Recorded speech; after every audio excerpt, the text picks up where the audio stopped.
ndaivandudza kudhara kuti unenge hure nembavha. Unonda chete kana ndine bhegi unenge hure nembavha. Ndaitofungidzira kuti unenge loya kana dokta, ndide chete pazvinenge zvashata.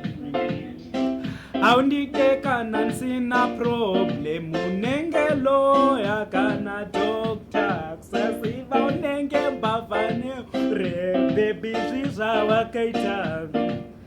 Ndaitoti une hunhu hwakanaka, pfuura girls dzese idzi ndingazive kuti unenge mbavha nehure. Haundide pazvinenge zvanaka, pazvinenge zvashata. Haundide kanaka wani, unenge hure nembavha. Ndaivandudza kudhara kuti unenge hure nembavha. Handisi loya kana dokta, undide pazvinenge zvashata.